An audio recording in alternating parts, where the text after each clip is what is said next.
What if everything you were taught about money is wrong? Think about it.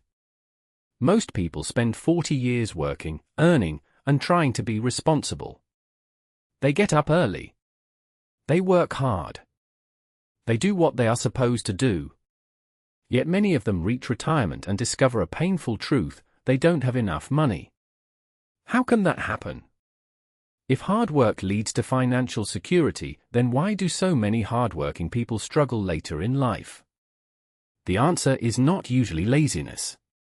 It's not a lack of intelligence either. In many cases, people simply follow a financial plan that sounds safe but doesn't actually work very well. Today, let's talk about why so many people retire without enough money and what you can do differently.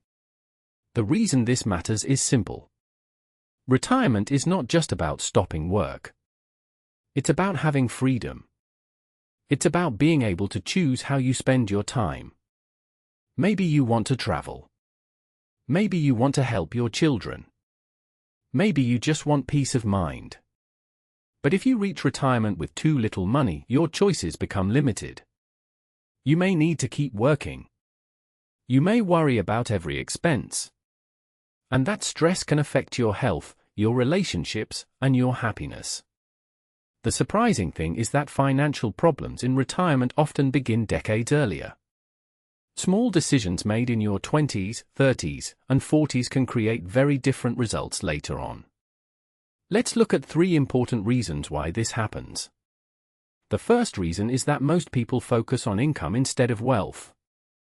Many people believe that earning more money will solve all their financial problems. And yes, a higher income can help.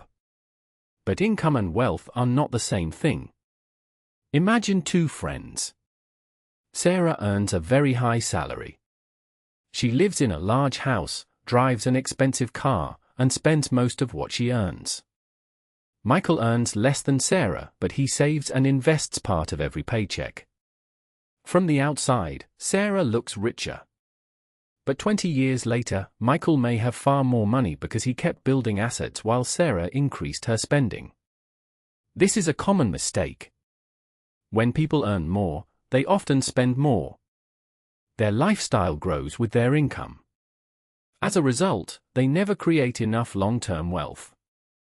Retirement is not funded by how much money passes through your hands. It is funded by how much money stays with you and continues to grow. The second reason is that people underestimate the power of time. Many people think they will start saving later. They tell themselves they will invest when they get a better job, earn a promotion, or pay off a few bills. The problem is that time is one of the most valuable tools in investing. Let's take a simple example. Imagine Anna starts investing a small amount every month at age 25. Her friend David waits until age 40 to begin. David invests more money each month than Anna does, but Anna still ends up with a larger investment account because her money had more time to grow. This growth is often called compound growth. In simple terms, your money earns returns, and then those returns earn returns too. Over many years, the effect can become surprisingly powerful. The challenge is that compound growth feels slow at first. In the early years, progress may seem almost invisible. That's why many people lose patience. They want quick results. But retirement planning is not about quick results.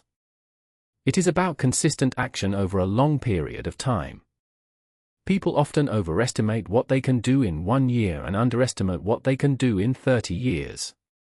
The third reason is that many people avoid learning about money. Now, this doesn't mean you need to become a financial expert. You don't need to spend every weekend studying markets or reading complicated books. But many people completely ignore the subject. They avoid looking at their savings. They avoid making plans. They tell themselves that money is confusing or boring. Unfortunately, avoiding a problem does not make it disappear. I once heard about a man who worked for decades and assumed everything would be fine. He had a retirement account through his employer, so he never paid much attention to it. A few years before retirement, he finally checked his numbers carefully. What he found shocked him. He realized he had saved much less than he thought. Suddenly, he needed to make difficult decisions. He postponed retirement and had to change many of his plans. The lesson is not that he was irresponsible. The lesson is that small amounts of attention, given regularly, can prevent big surprises later. Money is like your health. You don't need to think about it every minute. But if you ignore it completely for years, problems can grow without you noticing. So what can you do? Here's one simple action. Take 1 hour this week and calculate a rough picture of your future retirement. Don't try to make it perfect. Just get a basic understanding. How much have you saved so far? How much are you investing each month? If you continue at the same pace, where might you be in 20 or 30 years? Many people avoid this exercise because they fear bad news. But clarity is powerful. Even if the numbers are not where you want them to be, knowing the truth gives you a chance to improve them. A small adjustment today can have a huge impact years from now.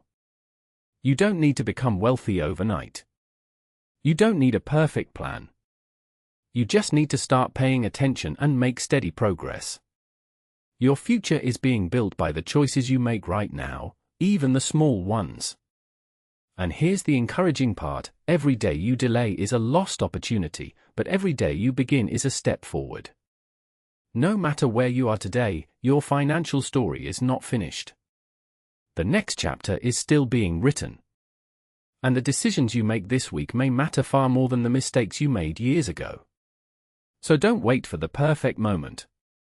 Start with one small step, trust the process, and give your future self a reason to thank you.